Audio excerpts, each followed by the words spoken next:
وقالت امرأۃ، اور کہنے لگی بیوی، فرعون کی، مراد حضرت آسیہ ہیں. ان کے بارے میں تو ایک روایت بھی آتی ہے، نبی اکرم صلی اللہ علیہ وسلم نے فرمایا مردوں میں سے تو بہت سے کامل گزرے ہیں مگر عورتوں میں 2 ہی کمال کو پہنچی، ایک تو عمران کی بیٹی مریم اور دوسری فرعون کی بیوی آسیہ. اور عائشہ رضی اللہ تعالی عنہا کو تمام عورتوں پر ایسی فضیلت حاصل ہے جیسی سرید کو تمام کھانوں پر فضیلت حاصل ہے. اسے بخاری نے روایت کیا ہے. یہ ڈش جو سرید کہلاتی ہے گوشت اور روٹی کو ملا کر بنتی ہے. گوشت کا جو شوربہ ہوتا ہے اس میں روٹی کے ٹکڑے کر کے بھگو دیے جاتے ہیں، اور یہ تمام کھانوں میں عمدہ کھانا ہے کیونکہ روٹی بھی کھانوں میں سب سے عمدہ کھانا ہے، اسی طرح سے گوشت بھی کھانوں میں یا سالنوں میں عمدہ کھانا ہے. ان دونوں کو ملا کر جو کھانا بنتا ہے تو وہ بھی پھر بڑا ہی فائدہ مند ہوتا ہے. تو نبی اکرم صلی اللہ علیہ وسلم نے چونکہ عربوں کے ہاں یہ بڑا ہی نون کھانا تھا، بہت جانا پہچانا کھانا تھا، لوگ اس کو بہت زیادہ بینیفیشل سمجھتے تھے، تو مثال اسی کھانے سے حضرت عائشہ رضی اللہ تعالیٰ عنہا کے دی کہ حضرت عائشہ رضی اللہ تعالیٰ عنہا کو ایسے ہی فضیلت حاصل ہے تمام عورتوں پر، ایک عورت پر نہیں، کچھ عورتوں پر نہیں، تمام عورتوں پر جیسے سرید کو تمام کھانوں پر فضیلت حاصل ہے. یہاں بات ہو رہی ہے حضرت آسیہ کی. وقالت امرأۃ فرعون، اور کہنے لگی بیوی فرعون کی، قرۃ عین، ٹھنڈک ہے آنکھوں کی، لی و لک، میرے لیے اور تیرے لیے. یہ بچہ تو اتنا پیارا ہے، یہ تو ہماری آنکھوں کی ٹھنڈک ہے. سورہ طٰہٰ میں ہم نے پڑھا تھا کہ اللہ تعالیٰ نے حضرت موسیٰ علیہ السلام کو بڑا ہی خوبصورت بنایا تھا، یہ بہت پرکشش تھے، اور الفاظ کچھ یوں استعمال ہوئے ہیں سورہ طٰہٰ میں، وَأَلْقَيْتُ عَلَيْكَ مَحَبَّةً مِّنِّي، اور ہم نے اپنی طرف سے اس کے لیے لوگوں کے دلوں میں محبت ڈال دی تھی. تو اس نے کہا یہ تو ٹھنڈک ہے آنکھوں کی میرے لیے اور تیرے لیے. لا تقتلوہ، نہ تم قتل کرو اس کو. اب آپ دیکھیے یہ جمع کا صیغہ استعمال کر رہی ہیں، تقتلوہ، ٹھیک ہے، واو مدہ جو آ رہا ہے نا یہ بتا رہا ہے آپ کو کہ یہ جمع کا صیغہ ہے. اب بات تو فرعون سے کر رہی ہیں، پھر کیوں جمع کا صیغہ استعمال کر رہی ہیں؟ وہ اس لیے کہ چونکہ وہ بادشاہ تھا، ادب اور احترام کا خیال کرتے ہوئے وہ جمع کا صیغہ استعمال کر رہی ہیں، یا پھر کچھ اور درباری بھی وہاں موجود تھے، اس وجہ سے حضرت آسیہ جمع کا صیغہ استعمال کر رہی ہیں. لا تقتلوہ، نہ تم قتل کرو اس کو، عسیٰ، امید ہے، ان ینفعنا، یہ کہ وہ نفع دے گا ہم کو، او نتخذہ، یا ہم بنائیں اس کو، ولدن، بیٹا، وہم لا یشعرون، اور وہ شعور نہ رکھتے تھے. یعنی یہ جو باتیں یہ کر رہے ہیں اس کا کیا انجام ہونے والا ہے اس کا ان کو شعور نہیں تھا. مصر میں آبادی نیل کے آس پاس تھی، ٹھیک ہے، دریائے نیل کے آس پاس ہی آبادی تھی. باقی مصر کا جو ایریا تھا وہ صحرا تھا، تو پانی کے پاس ہی زندگی تھی. ایک طرف بنی اسرائیل رہتے تھے اور دوسری طرف آل فرعون رہتے تھے. اب موسیٰ دریا میں بہتے بہتے فرعون کے پاس پہنچا دیے گئے. اللہ کی کیسی تدبیر تھی. ظاہری قیاس سے تو یہی معلوم ہو رہا تھا کہ یہ بچہ کسی بنی اسرائیل کے فرد کا ہی ہو سکتا ہے جس نے بچے کے قتل کے خطرے کی وجہ سے اسے دریا میں ڈال دیا ہے. اس لحاظ سے تو فرعون کو یہ بچہ فوراً مار ڈالنا چاہیے تھا، مگر حضرت موسیٰ علیہ السلام اتنے پیارے تھے، اتنے پرکشش تھے کہ حضرت آسیہ نے کہا یہ تو بہت پیارا بچہ ہے. اور قرآن میں یہ بھی آتا ہے کہ حضرت آسیہ فرعون کے ظالمانہ کاموں سے سخت بیزار تھیں. ویسے ان کا دل بچے کی محبت سے بھر آیا. مفسرین یہ بھی کہتے ہیں کہ اس کی وجہ یہ بھی تھی کہ اس کے ہاں اولاد نہ تھی. بچے کو دیکھتے ہی بولی کہ یہ تو بہت پیارا بچہ ہے، یہ تو میری اور تمہاری آنکھوں کی ٹھنڈک بنے گا، اس لیے دوسرے بچوں کی طرح اسے ہرگز قتل نہ کیا جائے. ممکن ہے ہم دونوں اسے اپنا بیٹا بنا لیں، ہو سکتا ہے کہ آئندہ ہمارے لیے یہ بچہ مفید ثابت ہو.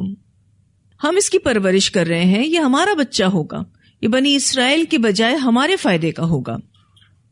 اور اس بچے کو کیا معلوم کہ یہ بنی اسرائیلیوں کا بچہ ہے، اس کو تو کچھ نہیں معلوم. ہم اس کو بڑا کریں گے، یہ سمجھے گا کہ ہم ہی اس کے ماں باپ ہیں یہ ہمارے ہی فائدے کا بنے گا.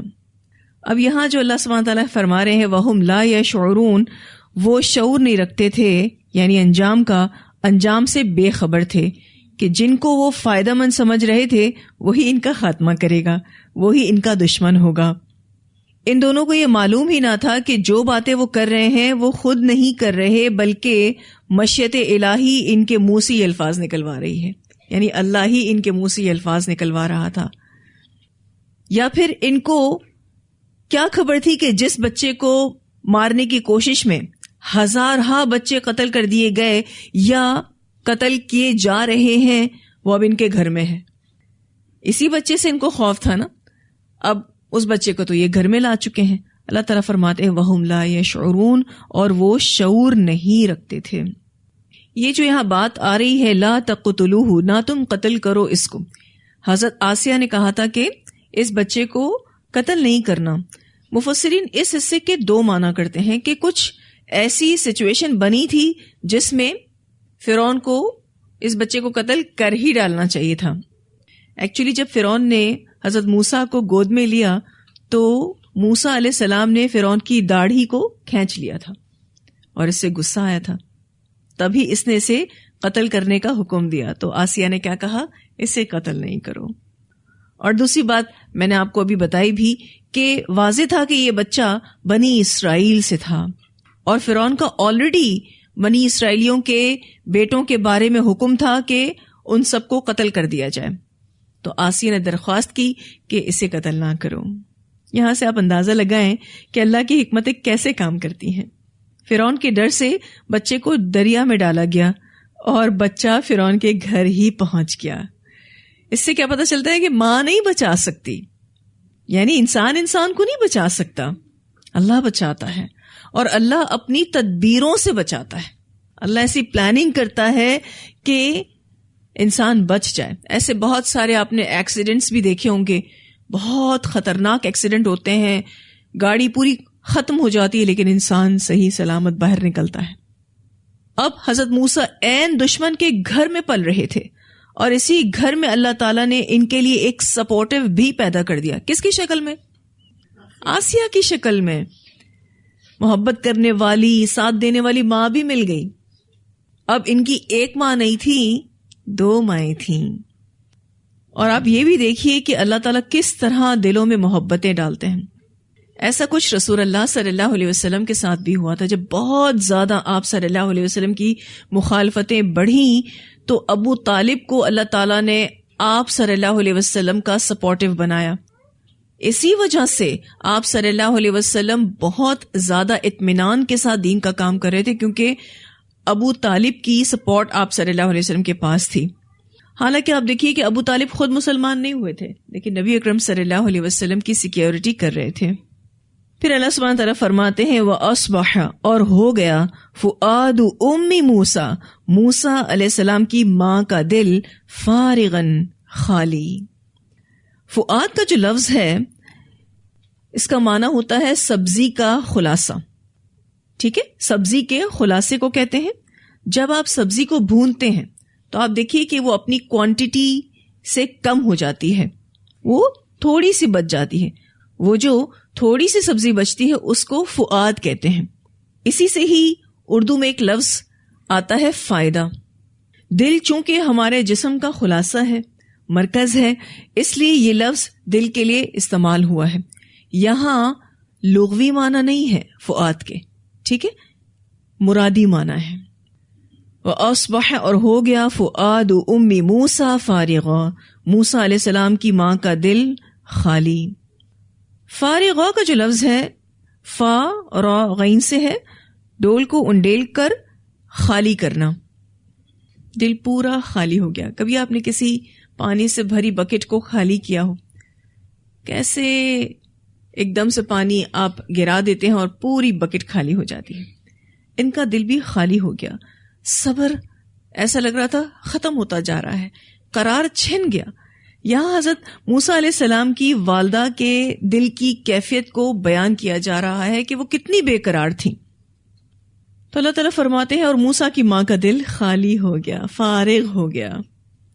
اللہ تعالیٰ نے موسیٰ کے دل میں خیال ڈالا تھا اور انہوں نے اس خیال پر عمل کرتے ہوئے موسیٰ کو دریا میں بہا دیا، لیکن اس کے بعد ہی وہ سخت بے چین ہو گئیں۔ ماں کی ممتا چین نہیں لینے دے رہی تھی، گھبراہٹ اور خوف کی وجہ سے سوچنے اور سمجھنے سے قاصر ہو گئی تھی، کچھ بھی ان کو سمجھ نہیں آ رہا تھا۔ کئی بار ان کے دل میں خیال آیا کہ لوگوں سے کہہ دوں کہ میں اپنا بچہ دریا میں ڈال آئی ہوں، پلیز اسے واپس لے آؤ، کوئی اسے واپس لے آؤ میرے پاس۔ اللہ تعالیٰ فرماتے ہیں موسیٰ تو ٹینشن میں آ گئیں، بہت زیادہ ڈسٹرب ہو گئیں۔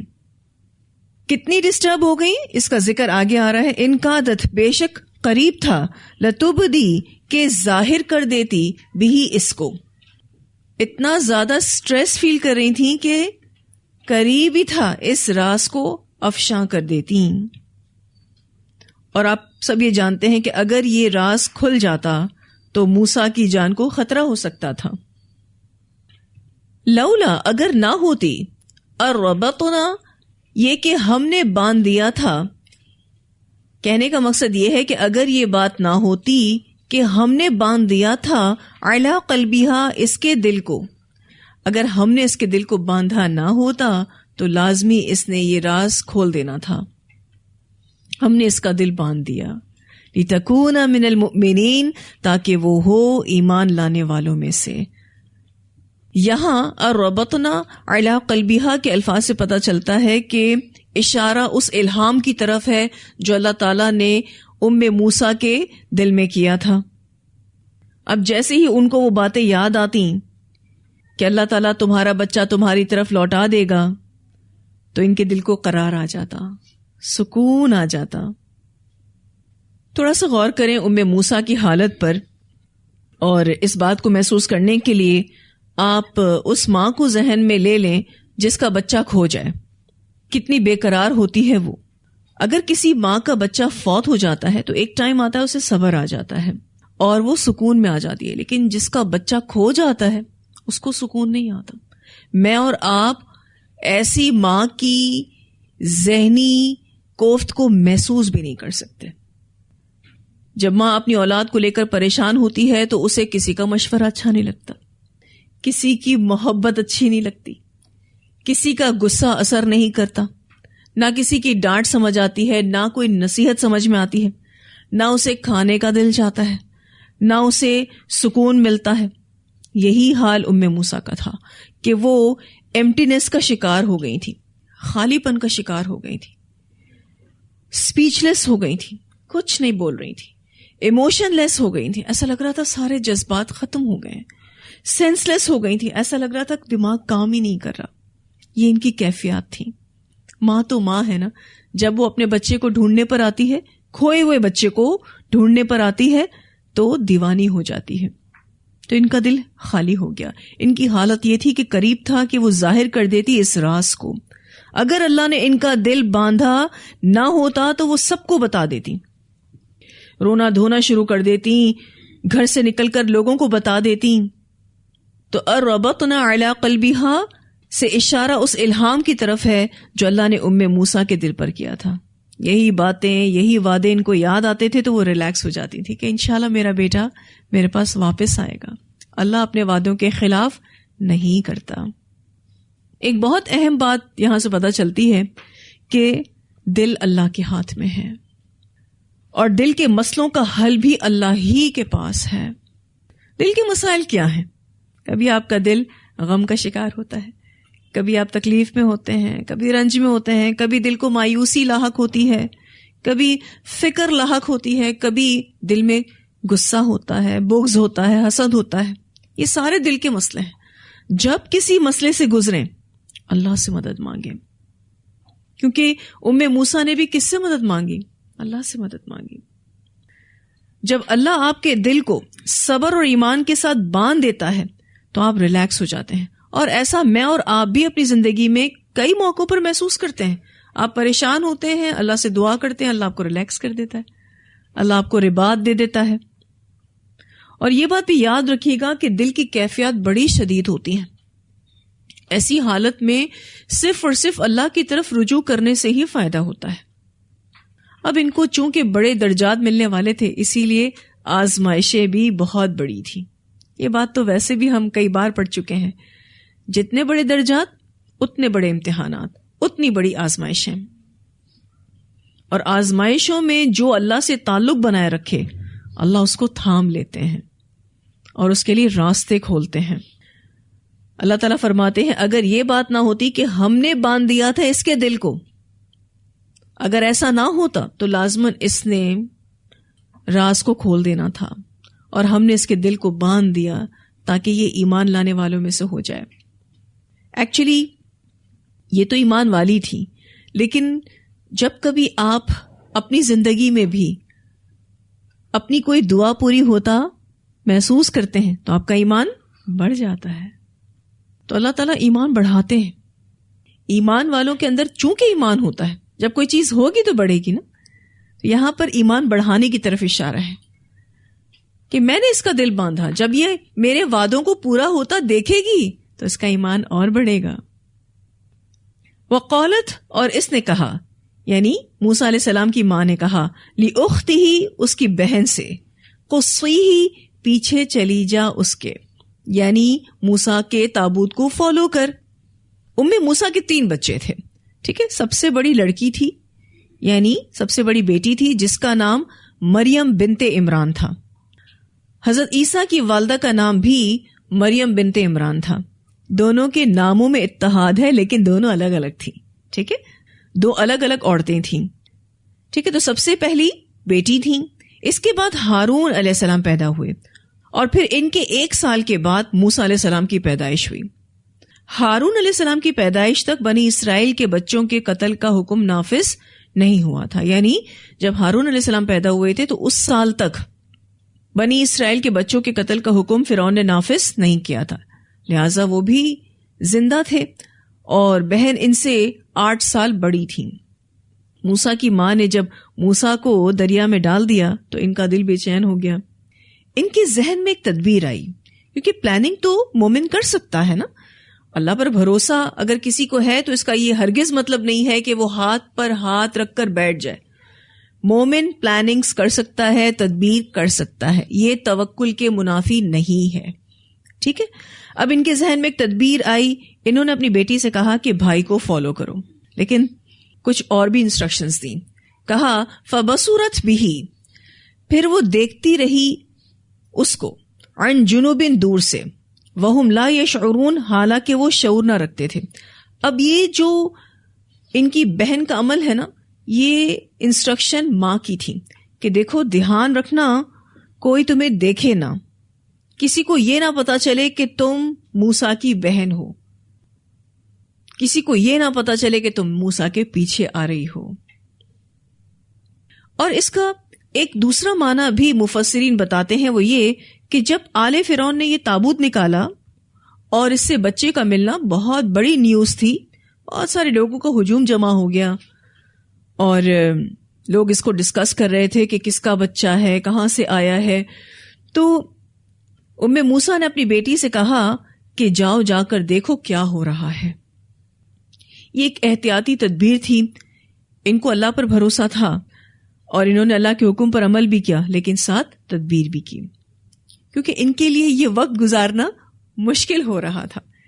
ان کو بس یہ سیٹسفیکشن چاہیے تھی کہ ان کا بچہ محفوظ ہے، ان کے بچے کو قتل نہیں کیا گیا، کیونکہ جب تک کوئی فیصلہ اس بچے کے بارے میں ہو نہیں جاتا لازماً ماں نے تو ٹینشن میں ہی رہنا تھا.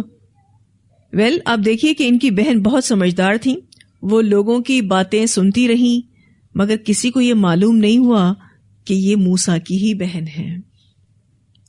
فبصرت به عن جنوبن وهم لا يشعرون، پھر وہ دیکھتی رہی اس کو دور سے. جنوبن عربی زبان کا ایک ایسا لفظ ہے جو لغت ازداد میں سے ہے، جس میں ایک معنی دور رہنے کا آتا ہے، یعنی مخالف سمت میں جانا، اور دوسرا معنی قریب ہونے کا بھی آتا ہے.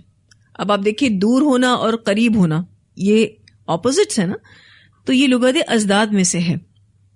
اس کا معنی دور رہنے کا بھی ہے کہ مخالف سمت میں جانا، اپوزٹ ڈائریکشن میں جانا، اور قریب ہونے کا بھی معنی ہے کہ موافق سمت چلنا، یعنی ساتھ ساتھ اپنے بھائی کے تابوت کے چلتی رہے، اس کو فالو کر.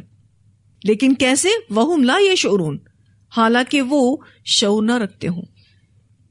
ان کو پتہ نہیں چلنا چاہیے کہ موسیٰ کی بہن پیچھے آ رہی ہے.